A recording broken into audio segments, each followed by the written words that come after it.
중국, 한일 정상회담 일본의 문에 한국은 소외. 이유 에디터. 한반도 문제와 관련한 중국 정부의 움직임이 심상치 않다.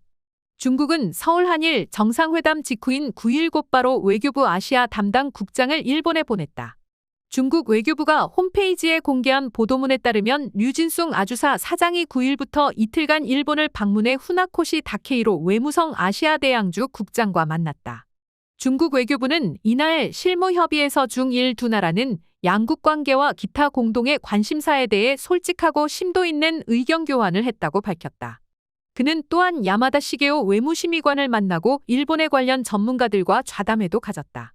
무슨 얘기를 나눴는지 내용은 알려지지 않았지만 중국의 파견 시점을 고려하면 서울 한일 정상회담에 관한 일본의 시각을 파악하는 한편 속도와 강도를 높여가는 군사협력을 비롯한 이란 및 일미한 반중국 연대에 대한 중국의 우려를 전달했음직하다. 중국이 언급한 기타 공동의 관심사에는 확장 억제 강화를 위한 한미 핵협의 그룹의 일본 동참 가능성, 일본 후쿠시마 원전 오염수 해양 방류와 한국 시찰단 파견, 의장국인 한국이 추진하는 한중일 3국 정상회의 등이 포함됐을 공산이 크다. 중일 양국은 또한 북한의 핵미사일 위협과 남북한 대치와 같은 한반도 문제 그리고 대만, 남중국해 문제에 대한 한국과 일본의 개입에 대해서도 논의했다고 봐도 무방하다. 중국이 자국에 상당한 영향을 미칠 한일 정상회담 내용에 관해 관심을 갖는 것은 당연한 일이다. 그러나 문제는 중국이 소통 창구로 윤 정부의 한국이 아니라 기시다의 일본을 먼저 찾았다는 점이다. 오랜 앙숙인데도 일본을 찾아가 한반도 문제까지 논의했다는 얘기가 된다. 1992년 수교 이후 한중 관계가 궤도에 오른 뒤론 거의 전례가 없던 일이다. 윤석열 정부의 대중 대북 소통 라인의 단절이 한반도 문제에서조차도 일본에 의존하게 만드는 그 첫 번째 사례라고 볼 수 있다. 이에 앞서 3월 16일 도쿄 한일 정상회담과 관련해선 하야시 요시마사 일본 외무상이 보름 후인 4월 1일 베이징을 찾아 중국 측과 양국 관심사를 논의했다.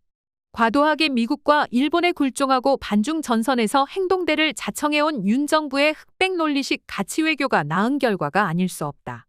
다 알다시피 한중 정부 간 외교 활동은 전면 중단 상태다. 파국 직전이다. 지난해 11월 윤 대통령과 시진핑 국가주석이 푸놈펜에서 잠시 회동한 이후 만난 적도 통화한 적도 없다. 외교부 장관급에서도 다르지 않다. 작년 12월 12일 박진 외교부 장관이 당시 왕이 국무위원 겸 외교부장과 화상통화를 했고 올해 1월 9일 축하 인사차 친강 신임 국무위원 겸 외교부장과 전화 통화를 한 게 다였다. 한중 관계는 최근 들어 더욱 악화하고 있다. 한국을 대하는 중국의 태도가 싸늘할 뿐 아니라 아예 한국의 존재를 무시하는 단계로 넘어가는 모양새다. 지난달 12일 시 주석이 LG디스플레이 광저우 생산기지를 직접 찾아 한중 우위를 강조했다가 대만 문제를 건드린 윤 대통령의 로이터 인터뷰 발언으로 일종의 면박을 당한 게 그 계기가 됐을 가능성이 크다.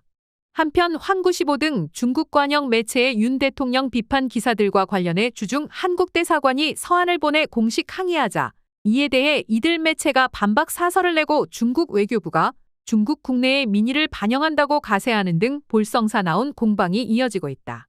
한미 1·3국은 히로시마에서 주요 7개국 정상회의 기간인 오는 21일 3국 정상회담을 열고 3국 연합 군사훈련과 반도체와 첨단 기술 대중 수출 통제 등과 같은 반중 연대 가속화 방안을 논의할 것으로 보여 한중 관계의 복원은 한동안 기대하기 힘들 것으로 예상된다.